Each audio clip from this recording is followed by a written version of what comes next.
Perkenalkan, nama saya Ustadz Tamunan dengan NIM 2015/03/0011. Pada saat ini saya akan membahas materi Red Tide dan Cytochrome P450. Pertama, apa itu Red Tide? Red Tide adalah fenomena alam di mana populasi alga meningkat secara drastis dan cepat di perairan. Lalu contoh kasusnya di pantai Florida, Amerika Serikat, blooming alga Karenia brevis adalah kejadian yang umum. Alga ini menghasilkan brevitoksin yang dapat menyebabkan kematian massal ikan dan iritasi pada pernapasan manusia. Pendapat negatif Red Tide itu pertama kematian massal organisme laut, di mana pada tahun 2001 blooming Rhinium bahamense di Teluk Manila, Filipina menyebabkan kematian massal ikan budidaya dan ikan liar. Lalu ada kedua iritasi pernapasan brevitoksin, di mana contoh kasusnya penduduk dan wisatawan di sepanjang pantai Florida yang mengalami blooming Karenia brevis sering melakukan gejala iritasi pernapasan saat berada di dekat pantai. Lalu, bagaimana dampak positif Red Tide? Yaitu penelitian senyawa kimia di sekitar alga dapat mengarah ke penemuan obat-obatan.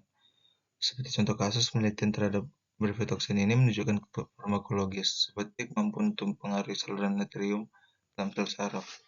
Dalam pemahaman mendalam tentang mekanisme kerja toksin ini dapat membantu dalam pengembangan obat untuk kondisi neurologis atau kondisi vaskular.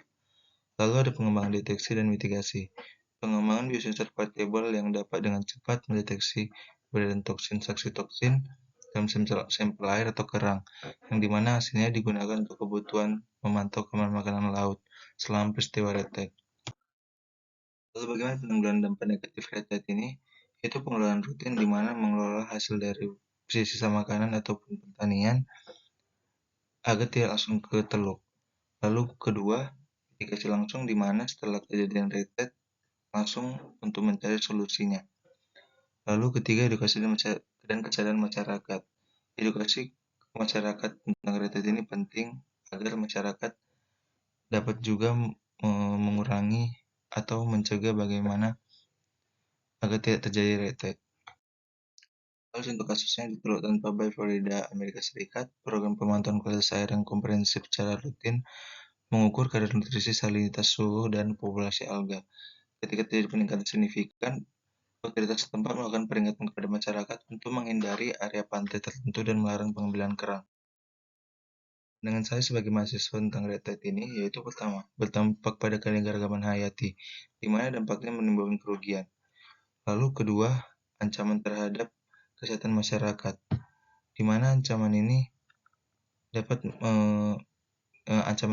mengakibatkan kerugian terhadap kesehatan masyarakat, di mana racun yang dihasilkan oleh alga itu berpengaruh kepada pernapasan atau terjadi iritasi pernapasan pada masyarakat. Lalu tiga, pentingnya edukasi terhadap masyarakat, di mana kita harus mengedukasi tentang Red Tide agar mereka tahu dapat mengatasinya ataupun mencegah terjadinya Red Tide. Lalu apa itu Cytochrome P450?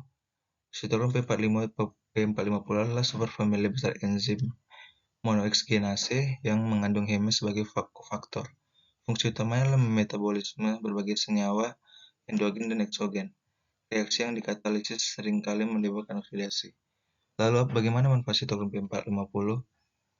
Manfaatnya adalah dengan manfaat fisiologis normal dalam tubuh seperti metabolisme obat yang dalam prosesnya dapat mengaktifkan obat atau produk.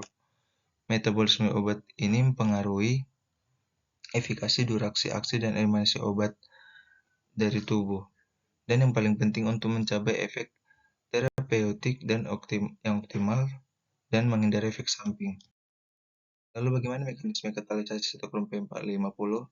Pertama, peningkatan substrat, lalu reduksi bersih heme, lalu peningkatan oksigen, reduksi oksigen dan pembentukan peroksida, pembelahan ikatan oksigen-oksigen, dan pembentukan spesies oksigen aktif. Lalu setelah itu transfer atom oksigen ke substrat dan pelepasan produk. Cytochrome P450 pada organisme laut itu seperti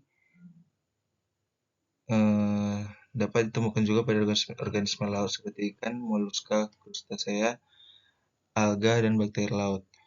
Perannya juga berguna sebagai metabolisme organisme laut seperti hormon steroid, asam lemak, dan senyawa endogen lainnya yang penting untuk fungsi fisiologis normal, seperti reproduksi, pertumbuhan, dan perkembangan. Adaptasi terhadap lingkungan juga termasuk peran CP450, di mana yang mungkin organisme beradaptasi dengan kondisi spesifik seperti hidrostatik, suhu ekstrim, atau kejadian nutrisi yang berbeda. Dengan saya sebagai mahasiswa tentang sitokrom P450. Pertama, itu CYP450 sebagai kunci dalam metabolisme, di mana CYP450 ini berguna sebagai metabolisme dalam tubuh kita untuk menjadikan obat dalam tubuh kita. Lalu implikasi dalam kesehatan dan penyakit. CYP450 ini metabolisme senyawa yang dapat menyembuhkan penyakit pada manusia maupun organisme laut.